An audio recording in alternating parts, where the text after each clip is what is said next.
I was at Ubisoft Montreal and I was able to check out Assassin's Creed Nexus. That's right, Assassin's Creed in VR. We've had 15 years of Assassin's Creed on the big screen. Now, it's entering the world of VR. Assassin's Creed Nexus sets up 3 characters, Ezio, Cassandra, and Connor. My playtime though was short-lived, and it was only with Ezio Auditore, and we were over in the world of Venice. Think Assassin's Creed 2. Yo, it was pretty sick. I had a good time, short-lived time, but it was a pretty good time. How well does it transfer over? After 15 years of playing Assassin's Creed, following the franchise, loving it for so long, does it fit the world of VR? Is it captivated the same moments that we live throughout the games that we can get in VR? Do you have that leap of faith? It's there. How well was it executed? It left me wanting a little bit more. That was my biggest downfall from the game. My rest of the time though was really set up well. The way I was able to sneak around, throw my knives, smoke bombs, execute people with the hidden blade.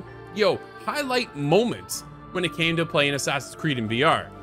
Just gotta tweak that leap of faith. It's been 15 years of Assassin's Creed. How many times have you done that leap of faith?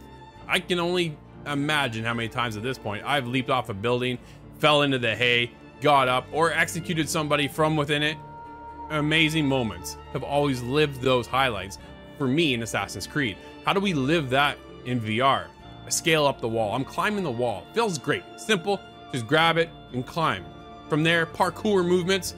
I'm jumping around. Smooth, silky smooth. You just hold the button and it literally just takes you through. You can leap from one spot to another spot to another spot, onto a rope, onto a ledge, and just run. Jumping over boxes, ducking under things. It was awesome. It was so smooth. Make my way up to the top of the building. Would have liked to seen the building a little bit higher. This is the leap of faith. Wow me. How high can we get up into these buildings? We're in Venice. They've got some tall buildings over there. I played Assassin's Creed 2. Come on, bring it up. Well, not so high here. It was at a decent level, but as I'm there, I get to the edge.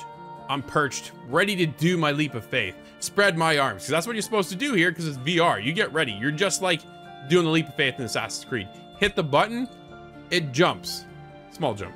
Just a small jump. And from there, it was a straight plummet down into the hay bale. Granted, you might think that was a cool feeling. It wasn't that cool. It left me wanting a lot more for the leap of faith.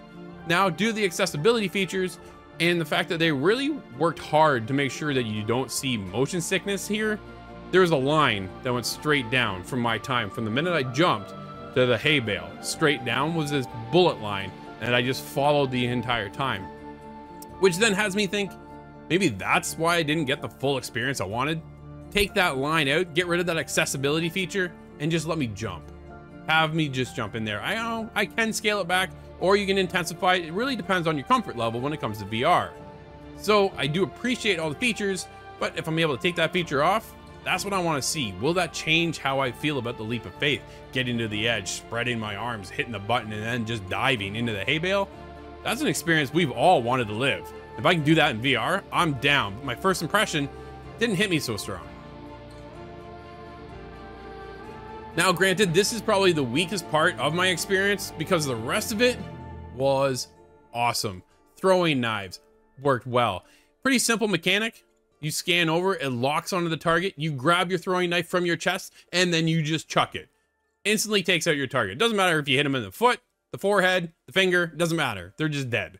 There is no lock-on system per, say, an actual body part. It is just onto the body, and away you go, and it throws, it takes them out. Felt pretty good. Rather rewarding. The parkour I did touch on, which was awesome. Smoke bombs are a thing in here as well. So my time was just with Ezio, so I had a limited ability of what my outset was going to become. I didn't get into any bow and arrows yet. I wasn't able to experience the full game. That'll be coming here in the near future, so make sure you stick around for that. But overall, my time with Assassin's Creed Nexus was really, really cool. Walking around Venice, looking at the characters who actually looked pretty good. This is a Quest 2, right? We are getting into a little bit of a dated VR headset. Quest 3 is coming. Quest Pro is there, which will have enhanced experiences as well. So there is looking forward to that. If you want to upscale your VR experience, you do have a more powerful system to come. It is exclusive to the Quest. Don't expect for this to come to PSVR 2. So keep that in the back of your mind. But my overall time came down to, how does the parkour feel? How does walking around the world feel? And how was the leap of faith? Leap of faith left me wanting more. It's definitely desirable to get a little bit more. I wanted taller buildings. How much more scalability can I get into? Parkour, what I thought was so cool. I thought it was so well executed. No motion sickness whatsoever. I think that's the biggest thing too. I get motion sickness straight up. So my time jumping into Assassin's Creed, where you're known for the parkour, you're running a lot and diving here and there. Was I gonna get hit with it?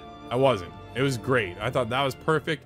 So I do look forward to getting into the full game, which probably be around somewhere around 12, 15 hours, maybe a little bit longer, depending on what all we are out into. So that has me excited to get into the game. We can't forget about the hidden blade. How does it work? I kid you not.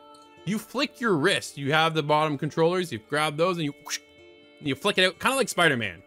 And sure enough, there's the hidden blade. And I ran up to a guy, snuck in behind him, wham, hit him with the hidden blade.